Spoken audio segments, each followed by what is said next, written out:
Good morning student, मैं Premlata from ASM public school. आज की क्लास में हम हिंदी व्याकरण का पाठ करेंगे। उपसर्ग और प्रत्यय। उपसर्ग की परिभाषा। उपसर्ग उस शब्दांश या अवयव को कहते हैं जो किसी शब्द से पहले आकर के उसका विशेष अर्थ प्रकट करता है, अर्थात उसके अर्थ में एक विशेषता ला देता है। दूसरे शब्दों में परिभाषा है, उपसर्ग वह शब्दांश या अवयव है जो किसी शब्द के आरंभ अर्थात स्टार्टिंग में जुड़कर उसके अर्थ में जो मूल शब्द होता है उसमें विशेषता ला देते हैं या उसका अर्थ बदल देते हैं, तो उसे क्या कहते हैं? उपसर्ग कहते हैं। इसी प्रकार से एक और परिभाषा है, उपसर्ग दो शब्दों के मेल से बना है, अर्थात दो शब्दों से मिलकर के बना है। उप प्लस सर्ग। उप का अर्थ होता है समीप और सर्ग का अर्थ होता है सृष्टि करना अर्थात रचना करना। संस्कृत एवं संस्कृत से उत्पन्न भाषाओं में उस अवयव या शब्द को उपसर्ग कहते हैं, अर्थात शब्दांश उसके आरंभ में लगकर जो भी शब्द होता है उस शब्द के आरंभ में अर्थात स्टार्टिंग में लग करके उसका जो मूल शब्द होता है उसके अर्थ में परिवर्तन ला देते हैं, अर्थात उसके अर्थ को बदल देते हैं। ठीक है, या उसमें कोई विशेषता ला देते हैं। उन शब्दों को क्या कहते हैं? उपसर्ग कहते हैं। शब्दांश होने के कारण इनका कोई स्वतंत्र रूप से कोई महत्व नहीं माना जाता। उदाहरण जैसे प्रसिद्ध, अभिमान, विनाश, उपकार, इनमें क्रमशः प्र, अभि और वि और उपसर्ग हैं। हार एक शब्द है, ठीक है बेटा, जिसका अर्थ होता है पराजय, लेकिन इसके आगे अगर आ शब्द लगा दिया जाए या आ उपसर्ग लगा दिया जाए तो उससे क्या नया शब्द बनेगा? आहार। आहार का मतलब क्या होता है? भोजन। ठीक है। उपसर्ग के भेद। उपसर्ग के कितने भेद होते हैं? उपसर्ग 3 टाइप के होते हैं। संस्कृत के उपसर्ग, हिंदी के उपसर्ग, अरबी फारसी के उपसर्ग। संस्कृत के उपसर्ग संस्कृत भाषा से लिए गए हैं और हिंदी के उपसर्ग हिंदी भाषा से लिए गए हैं। अरबी फारसी उर्दू के उपसर्ग जो है वो उर्दू भाषा से लिए गए हैं। संस्कृत के उपसर्ग, यहाँ कुछ एग्जाम्पल मैं आपको बताती हूँ। जैसे अति। अति का अर्थ क्या होता है? अधिक, परे या उस पार। तो अति उपसर्ग लगने से हमारे पास जो नए शब्द बने हैं वो है अतिशय, अतिवृष्टि। वृष्टि में अति उपसर्ग लगाने से हमारे पास क्या नया शब्द बना? अतिवृष्टि। अति शीघ्र। शीघ्र में अति उपसर्ग लगाने से हमारे पास क्या नया शब्द बना? अति शीघ्र। इसी प्रकार अतिक्रमण। नेक्स्ट आपके पास उपसर्ग है अप। अप का अर्थ क्या होता है? बुरा, अभाव, विपरीत, हीनता, छोटा। और अप उपसर्ग लगाने से हमारे पास नए शब्द क्या बनते हैं? जैसे यश में हमने अप उपसर्ग लगाया तो क्या बना? अपयश। मान में लगाया तो अपमान। मान का स्वम का अर्थ क्या होता है? इज्जत, सम्मान। लेकिन इसमें अप उपसर्ग लगाने से हमारे पास क्या शब्द बना? अपमान। तो जिसका अर्थ क्या होता है? इंसल्ट, बेइज्जती। अपशब्द, अपराध। नेक्स्ट है आपका अनु। अनु का अर्थ क्या होता है? पीछे, समान, क्रम, पश्चात। तो इससे क्या हमारे पास नए शब्द बने? अनुक्रमांक, अनुज, अनुरूप, अनुपात, अनुशासन। नेक्स्ट है हमारे पास उप। उप का अर्थ होता है निकट, छोटा या सहायक। तो कार में उप उपसर्ग लगाने से हमारे पास क्या नया शब्द बना? उपकार, उपग्रह, उपमंत्री, उपहार, उपदेश, उपवन। उसी प्रकार से आगे हिंदी के उपसर्ग के कुछ उदाहरण हैं। फर्स्ट है जैसे अन। अन का अर्थ होता है अभाव, निषेध, नहीं। तो अन उपसर्ग लगाने से हमारे पास क्या क्या नए शब्द बनते हैं। जैसे जान में लगाया अन तो क्या बन गया, अनजान, अनदेखा, अनमोल, अनबन, अनपढ़। नेक्स्ट है हमारे पास नी। नी का अर्थ क्या होता है, रहित, अभाव, विशेष या कमी। तो नी उपसर्ग बनाने से हमारे पास नया शब्द बना नीडर, निकम्मा, निहत्था, निहाल। कु। कु का अर्थ क्या होता है, बुरा या हीन। तो बुरा कु उपसर्ग लगाने से हमारे पास क्या नए शब्द बने, कुरूप, कुपुत्र, कुमार्ग, कुरीति, कुख्यात, कुमति। इसी तरह से पर उपसर्ग लगाने से पर का क्या अर्थ होता है, दूसरा, दूसरी पीढ़ी या बाद का। तो इससे क्या नए शब्द बने, परलोक, परोपकार, परसर्ग, परहित, परदादा, परपोता। ये थे आपके हिंदी के उपसर्ग। नेक्स्ट अरबी फारसी के उपसर्ग जो उर्दू भाषा से भी लिए जाते हैं। ये है हमारे पास दर। दर का अर्थ क्या होता है, में या मध्य में। तो दर उपसर्ग लगाने से हमारे पास कौन से नए शब्द बने हैं, दरकिनार, दरमियान, दरअसल, दरकार। ये नेक्स्ट है हमारे पास कम। कम का अर्थ क्या होता है, थोड़ा, हीन या अल्प। तो जो हमारे पास नए शब्द बने हैं वो क्या है हमारे पास, कमजोर, कम वक्त, कम उम्र, कम अक्ल। नेक्स्ट है हमारे पास ला। ला उपसर्ग, उसका अर्थ है नहीं, रहित। और ला उपसर्ग लगाने से हमारे पास जो नए शब्द बने हैं वो है लाजवाब, लापरवाह, लापता, लावारिश, लाचार। नेक्स्ट है हमारे पास गैर।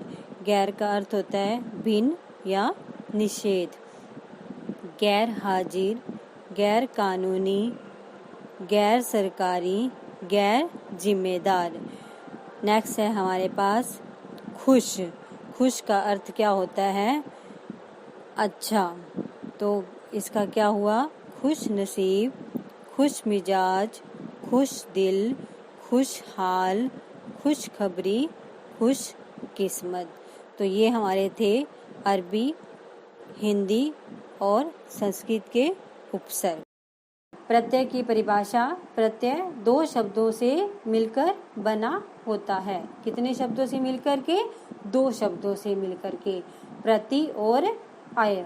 प्रति का अर्थ होता है साथ में, पर बाद में, और अय का अर्थ होता है चलने वाला। अतः प्रत्यय का अर्थ क्या होता है, साथ में पर बाद में चलने वाला। साथ में जरूर चलता है लेकिन कब चलता है, बाद में। ठीक है। जिन शब्दों का स्वतंत्र अस्तित्व नहीं होता वे किसी शब्द के पीछे लग करके उसके अर्थ में क्या ला देते हैं, परिवर्तन ला देते हैं, अर्थात उसमें बदल कर देते हैं। ठीक है। प्रत्यय का अपना अर्थ नहीं होता और न ही इनका कोई स्वतंत्र अस्तित्व होता है। प्रत्यय जो होता है वो अव्ययकारी शब्दांश होते हैं जो शब्दों के बाद में जोड़े जाते हैं। किसके बाद में जोड़े जाते हैं, कोई भी शब्द होता है उसके बाद में जोड़े जाते हैं। कभी कभी प्रत्यय लगाने से अर्थ में कोई भी बदलाव नहीं होता। तो ये तो थी इसकी परिभाषा। प्रत्यय लगने पर शब्द में संधि नहीं होती बल्कि अंतिम वर्ण में मिलने वाले प्रत्यय में स्वर की मात्रा लग जाएगी। अर्थात संधि नहीं होती, उसमें ऐड, वो शब्द जो है ऐड नहीं होता, उसकी केवल क्या लगती है, मात्रा लगती है। लेकिन व्यंजन होने पर वह यथावत रहता है। अगर अंतिम वर्ण व्यंजन है तो वह जैसा है वैसा की वैसा ही शब्द रहेगा। दूसरे अर्थ में शब्द निर्माण के लिए अर्थात शब्द को बनाने के लिए शब्दों के अंत में जो शब्दांश जोड़े जाते हैं अर्थात जो शब्दों के अंश जोड़े जाते हैं वे प्रत्यय कहलाते हैं। जैसे समाज प्लस इक, अब समाज क्या है, अपने आप में एक स्वतंत्र शब्द है, ठीक है, और इक प्रत्यय जोड़ने पर इसमें क्या बन गया, सामाजिक, ठीक है। तो ई की क्या लग गई, यहाँ मात्रा लग गई। सुगंध प्लस इत, सुगंधित। मीठा प्लस आस, मिठास। लोहा प्लस आर, तो क्या बन गया, लुहार। प्रत्यय के भेद, प्रत्यय कितने प्रकार के होते हैं, प्रत्यय 2 प्रकार के होते हैं, कृत प्रत्यय और त्वदित प्रत्यय। कौन कौन से, कृत प्रत्यय और त्वदित प्रत्यय। उपसर्ग कितने प्रकार के थे, 3 प्रकार के, और प्रत्यय 2 प्रकार के। नंबर 1 कृत प्रत्यय। कृत प्रत्यय वे प्रत्यय जो क्रिया या धातु के अंत में लग करके, अंत में अर्थात अंतिम में, लास्ट में लग करके नए शब्द बनाते हैं उन्हें कृत प्रत्यय कहा जाता है। कृत प्रत्यय से मिलकर जो प्रत्यय बनते हैं उन्हें कृदंत प्रत्यय कहते हैं। कृत प्रत्यय से जो बनते हैं प्रत्यय, कृत प्रत्यय से मिलकर जो प्रत्यय बनते हैं वो उसे क्या कहा जाता है, कृदंत। क्या कहते हैं उसको, कृदंत प्रत्यय कहते हैं। प्रत्यय क्रिया और धातु को नया अर्थ देते हैं। किसको नया अर्थ देते हैं, क्रिया और धातु को नया अर्थ देते हैं। कृत प्रत्यय के योग से संज्ञा और विशेषण भी बनाए जाते हैं। कृत प्रत्यय से क्या क्या बनाए जाते हैं, संज्ञा और विशेषण भी बनते हैं। जैसे यहाँ कुछ उदाहरण है, अक जो प्रत्यय है उससे क्या क्या बनेगा, जैसे लेखक, नायक, गायक, पाठक, ठीक है। अक्कड़ जैसे भुलक्कड़, घुमक्कड़, पियक्कड़। अब नेक्स्ट है आक, तो आक से क्या बना, तैराक, लड़ाक। एया से क्या बना, गवैया, नचैया। अब नेक्स्ट है वाला, वाला से क्या बना, पढ़ने वाला, लिखने वाला, रखवाला, सब्जी वाला, दूध वाला, इस तरह से। हार, होनहार, राखनहार, पालनहार। नेक्स्ट है आपका प्रत्यय ता, दाता, गाता, कर्ता, नेता, भ्राता, पिता, ज्ञाता। तो ये कुछ उदाहरण कृत प्रत्यय के थे जो हमने यहाँ पढ़े हैं। अब नेक्स्ट हम करेंगे त्वदित प्रत्यय। त्वदित प्रत्यय, प्रत्यय कितने प्रकार के होते हैं, 2 प्रकार के, कृत प्रत्यय, त्वदित प्रत्यय। कृत प्रत्यय अभी हमने किए हैं, अब हम करेंगे त्वदित प्रत्यय। परिभाषा क्या है इसकी, जब संज्ञा सर्वनाम विशेषण के अंत में प्रत्यय लगते हैं। किसके अंत में, संज्ञा सर्वनाम विशेषण के अंत में प्रत्यय लगते हैं, उन शब्दों को क्या कहते हैं, त्वदित प्रत्यय कहते हैं। त्वदित प्रत्यय से मिलाकर जो शब्द बनते हैं उन्हें क्या कहते हैं, त्वदिदांत प्रत्यय कहते हैं। यहाँ कुछ उदाहरण है, जैसे आहट, आहट से क्या बना, कड़वाहट, घबराहट, झल्लाहट, चिकनाहट। नेक्स्ट है आई, भलाई, बुराई, कठिनाई, चतुराई, ऊंचाई। अब है नेक्स्ट है आपका त्व, देवत्व, मनुष्यत्व, पशुत्व, महत्व, गुरुत्व, ठीक है। नेक्स्ट है आपका ई, पंजाबी, गुजराती, टोपी, मंडली, टोकरी, पहाड़ी।